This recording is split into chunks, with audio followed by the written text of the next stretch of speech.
Selanjutnya akan dibacakan putusan DKPP nomor 57 tahun 2021 teradu Bawaslu Kabupaten Kota Baru. Dipersilakan Yang Mulia Bapak Profesor Teguh Prasetyo dan Yang Mulia Dr. Ida Budiati. Terima kasih Yang Mulia Ketua Sidang. Putusan nomor 57 PKE DKPP 2 Romawi 2021.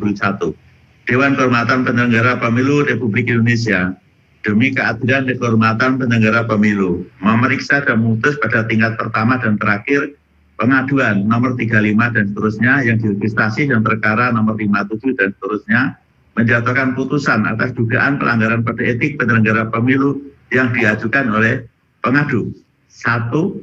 Nama Rahmadi. 2. Nama M. Hafid Halim. 3. Nama M. Subhan. Pekerjaan advokat tim hukum dari tim kampanye dari pasangan calon bupati dan wakil bupati Kota Baru nomor urut 02 yang beralamat di Kabupaten Kota Baru. Selanjutnya disebut sebagai pengadu terhadap teradu Muhammad Irfan, jabatan Ketua Bawaslu Kabupaten Kota Baru, alamat di Kabupaten Kota Baru, Provinsi Kalimantan Selatan. Selanjutnya disebut sebagai teradu. Membaca pengaduan pengadu, mendengar keterangan pengadu, mendengar jawaban teradu, mendengar keterangan saksi pengadu, mendengar keterangan pihak terkait, memeriksa dan memerhati dan saksama segala bukti yang diajukan pengadu dan teradu. Duduk perkara kewenangan DKPP dan kedudukan hukum dianggap telah dibacakan. Pertimbangan putusan.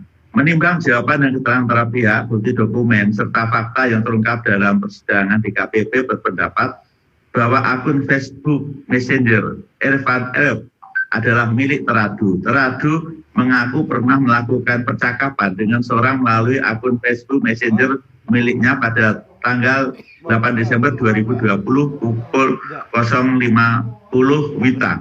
Bahwa substansi percakapan tersebut memuat informasi dugaan pembagian sejumlah uang di masa tenang oleh tim 2 BHD dan dugaan pengumpulan KTP fiktif untuk mendukung dengan pencalonan calon perseorangan nomor urut 2. Terungkap fakta bahwa teradu menerima informasi tim pasangan nomor 2 pembagian sejumlah uang di masa tenang melalui pesan WhatsApp dari Harjo pada tanggal 8 Desember 2020 pukul 01.04 WITA. Namun demikian informasi tersebut baru dilaporkan secara langsung oleh Harjo kepada Bawaslu Kabupaten Kota Baru pada tanggal 8 Desember 2020 pukul 16.40 WITA. Laporan tersebut diberi tanda terima laporan nomor 009 dan seterusnya.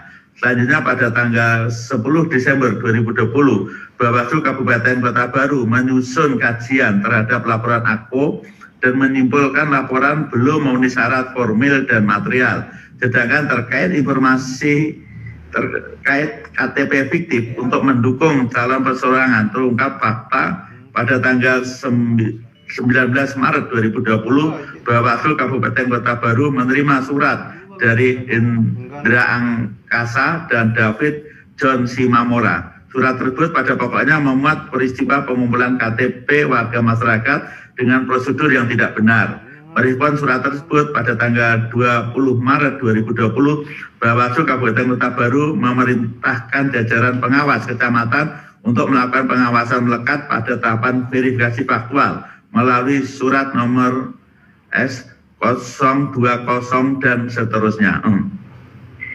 Selanjutnya pada tanggal 26 Juni tahun 2020, teradu juga menerima surat dari Khairul Sani terkait adanya dugaan tindakan pengumpulan KTP dengan cara fiktif untuk pemenuhan syarat calon perseorangan Yandi Kamitono, Agus Saputra Wiranto, dan Burhanuddin.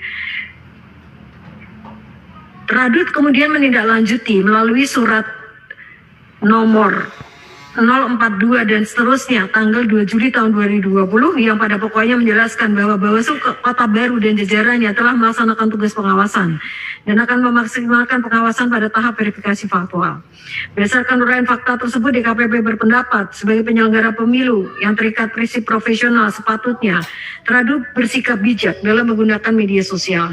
Teradu terbukti telah menyampaikan informasi tentang politik uang yang sifatnya prematur atau belum layak kepada publik, informasi yang belum dijadikan laporan dan belum dilakukan penanganan pelanggaran pemilihan gubernur, wakil gubernur, bupati, wakil bupati, serta wali kota, wakil wali kota tidak dapat disampaikan kepada publik.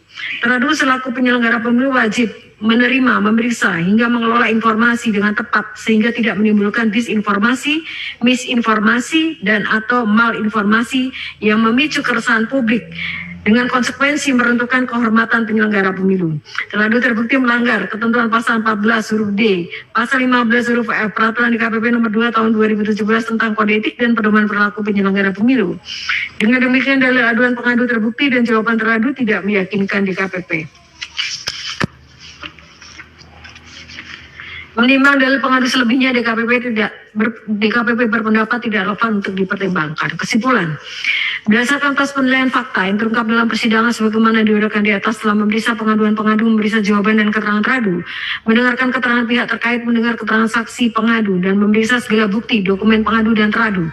DKPP menyimpulkan: 1. DKPP berwenang mengadili pengaduan pengadu. 2. Pengadu memiliki kedudukan hukum untuk mengajukan pengaduan akuo. 3. Teradu terbukti melakukan pelanggaran kode etik dan pedoman perilaku penyelenggara pemilu. Berdasarkan pertimbangan dan kesimpulan tersebut di atas, memutuskan: 1. Mengabulkan pengaduan pengadu untuk sebagian. 2. Menjatuhkan sanksi peringatan pada Teradu Muhammad Ervan selaku Ketua Merangkap Anggota Bawaslu Kabupaten Kota Baru sejak putusan ini dibacakan. 3. Memerintahkan Bawaslu Provinsi Kalimantan Selatan untuk melaksanakan putusan ini paling lama 7 hari sejak dibacakan. 4. Memerintahkan Badan Pengawas Pemilu untuk mengawasi pelaksanaan putusan ini. Demikian diputuskan dalam rapat pleno oleh 7 anggota Dewan Kehormatan Penyelenggara Pemilu, yakni Muhammad selaku Ketua Merangkap Anggota, Alfitra Salam, Teguh Prasetyo, Didik Supriyanto, Ida Budiati, Pramono Ube Tantowi, dan Muhammad Afifuddin masing-masing selaku anggota pada hari Rabu tanggal 21 bulan April tahun 2021 dan dibacakan dalam sidang kode etik terbuka untuk umum pada hari ini Rabu tanggal 28 bulan April tahun 2021 oleh Muhammad selaku Ketua Merangkap Anggota, Alfitra Salam, Teguh Prasetyo, Didik Supriyanto, dan Ida Budiati masing-masing sebagai anggota.